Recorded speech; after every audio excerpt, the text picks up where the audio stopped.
Oh, hey folks, and welcome back to Broadside Gaming with me, Zug. So, I know it's been a while, but Christmas break and all that. And now we're back all rested and relaxed, and we can take a look at a few more Darktide builds. So, we're starting off with the Zealot today, and we're going to jump into a fan favourite, which is the dueling sword build. And, we're going to have a look through it. I'll show you some weapons and maybe some alternatives that you can use at the same time. And hopefully, you'll have as much luck with it as I do. So, let's jump in and have a look at what we're using. So first of all, of course, dueling sword. We're using the Mark IV. And for our modifiers, we want damage, finesse, cleave damage, and penetration, lol, at max. And our dump stat is mobility, because it's just the worst stat. And I hate mobility. If you don't hate mobility, then pick someone else. There you go. I think all the other four are incredibly necessary. Mobility, not so much. Anyway, perks. So we're going to take plus 25% damage to flak armored enemies, which is the most prevalent armor type in the game. So this is going to give you the most damage and most bang for your buck against the most enemies. Plus, unarmored enemies, you don't really need a perk for them because the sword and its inherent crit and damage and penetration deals them anyway. So that's why black is usually better to take over unarmored.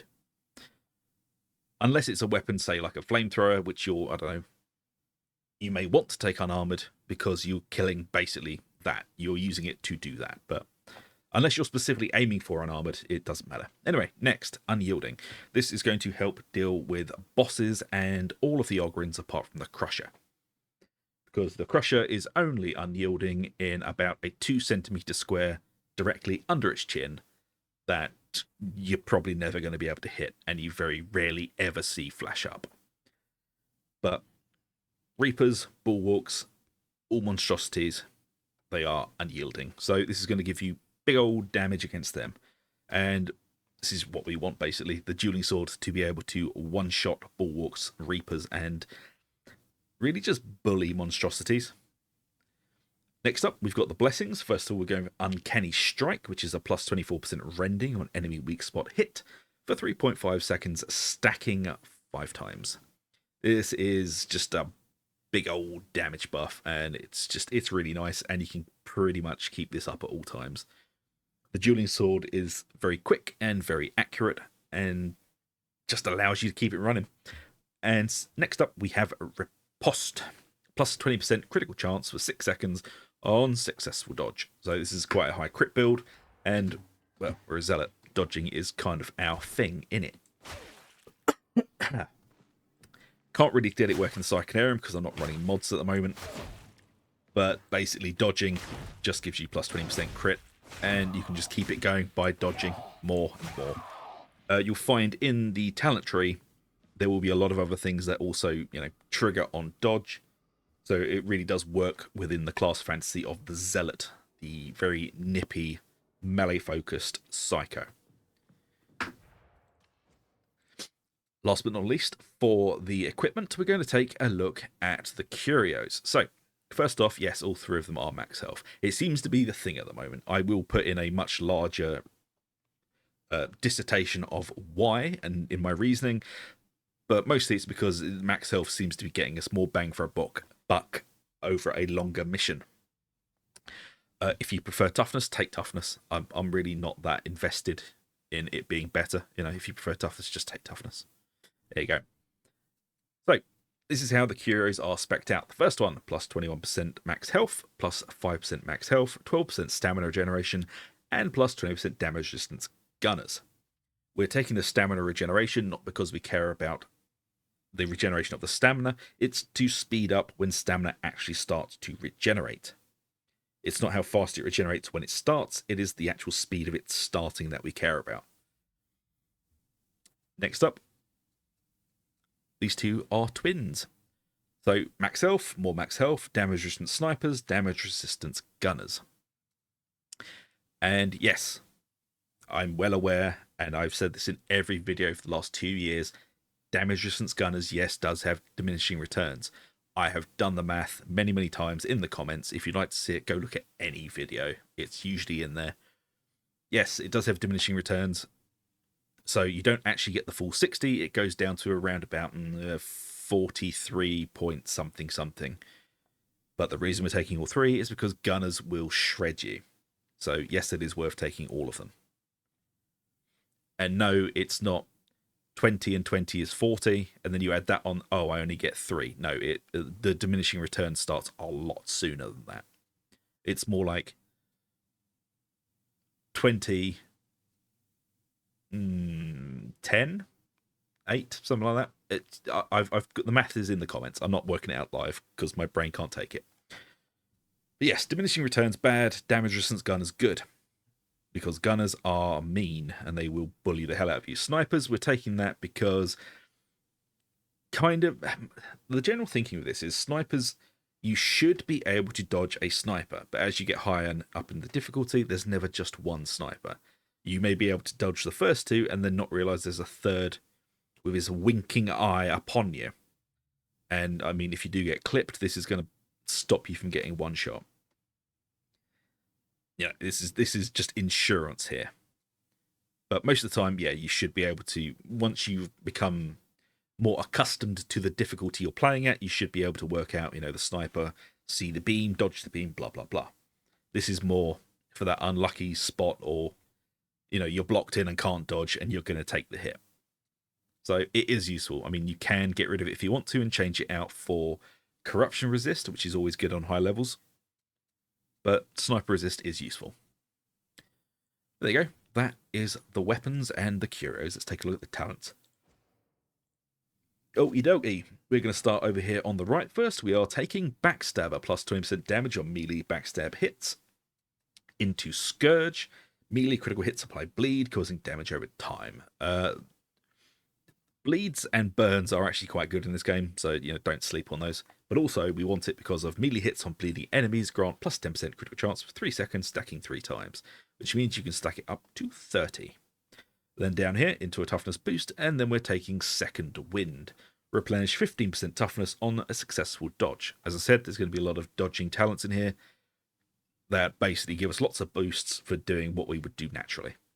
Next up, we've got Enduring Faith, plus 50% toughness damage reduction on critical hit for 4 seconds. Pairs up very nicely with Scourge.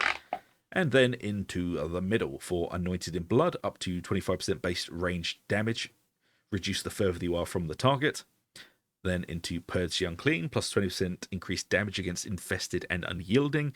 This does include Reapers, Bulwarks, and all monstrosities. Then into a Toughness boost, and then we're picking up Restoring Faith. On taking damage, heal 20% of that damage. Occurs over 4 seconds. It's just nice to, have a little bit of healing. And then we're taking Immolation Grenade, my favourite grenade. Throw a grenade that leaves a layer of flaming liquid, burning and staggering the enemies, and barring their path. Most effective against unarmoured enemies. This is really good for horde clearing or whittling down a boss. Especially if it's a slow boss, say like a Beast of Nurgle, you can drop this underneath it and it will take quite a lot of damage while it's slugging around. Come down here for a toughness boost, and then into a toughness damage reduction. Then we're grabbing Dance of Death, which gives us minus 75% spread and minus 50% recoil for 3 seconds on a successful dodge. And then into Good Balance, successful dodge grants plus 25% damage reduction for 2.5 seconds. And then into Thy Wrath Be Swift, enemy melee attacks cannot stun you. On taking damage, gain plus 15% movement speed for 2 seconds. This does do a whole load of other things that you wouldn't necessarily expect it to, like it sometimes allows you to not get kicked off of the the bibbidi boop computer things when you're doing the code stuff. It's quite handy. It doesn't seem to work all the time though, but it does occasionally work. Then we're taking melee damage boost into movement speed. Then we are picking up a Duelist, plus 50% weak spot and critical hit damage for 3 seconds on successful dodge. Again, stacking up those dodge bonuses. And then Until Death, fatal damage instead grants you invulnerability for 5 seconds, occurs every 2 minutes. Into Holy Revenant. When Until Death ends, you regain health based on the damage you dealt during Until Death to a maximum of 25% max health. Melee damage dealt heals for 3 times the amount. Then into Benediction, 15% toughness damage reduction for unit allies in coherency. into a toughness boost into Fury of the Faithful. Dash forward, replenishing 50% toughness and gaining 20% attack speed for 10 seconds. Your next melee hit gains plus 25% damage and is a guaranteed critical hit. Base cooldown is 30 seconds. Into Redoubled Zeal, which gives us 2 charges of this. Into Suppression Boost. Into Punishment. Melee attacks that hit at least 3 enemies grant plus 5% impact strength for 5 seconds, stacks 5 times. At max stacks, gain uninterruptible. Yeah, it's kind of useful. Movement speed boost into Invocation of Death, plus 200% cooldown regeneration for 4 seconds on melee critical hit. This is really big for this build because we are critting basically all the time. Into Blazing Piety, plus 15% critical hit chance for 8 seconds when in Fury. Fury is triggered when 25 enemies have died within 25 meters. And last but not least, Fury Rising. Critical hits also count up towards triggering Fury. So it's a very, very, very Fury crit-focused build. And I'm well aware I haven't showed you the ranged weapon. We are going back to that. As you can see, there are a few bits up here that do help with our ranged weapon, especially down here as well, Dance of Death. So, the first choice we have, I'm going to give you several choices here. The first choice is the Braced Autogun, with modifiers spread out like this, with damage, ammo, stopping power and stability, and mobility being the dump. Perk-wise, we're going with Flak and Unyielding. Again, Flak is the most prevalent armor type in the game. Unyielding, this is going to allow us to lay down some ranged damage against monstrosities if we are unable to get to them. And also, the ranged weapon on Zealots are actually really good, so don't forget you've got it. They are very handy. Blessings-wise, we're going with Inspiring Barrage, plus 4% toughness for every 10% of magazine spent during continuous fire, stacking 5 times, and Fire Frenzy, gaining 10% close damage for 3.5 seconds after killing an enemy at close range, stacking 5 times. This is a very, very, very good weapon. It's also pretty generic. It's not massively difficult to use. It's literally brace, fire. As you can see, it does rain down hell on things. Of course, it's not going to do much damage against Crushers or Bulwarks, but Reapers and monstrosities, as you can see, it kind of pulls them apart. It even deals with Maulers alright if you really have to. Just, you know, Crush and Bulwarks, not really its thing. But it is very, very good at basically clawing back a load of toughness with that Inspiring Barrage. But as I said, if the Brace Autogun is not your cup of tea, we do have some other options.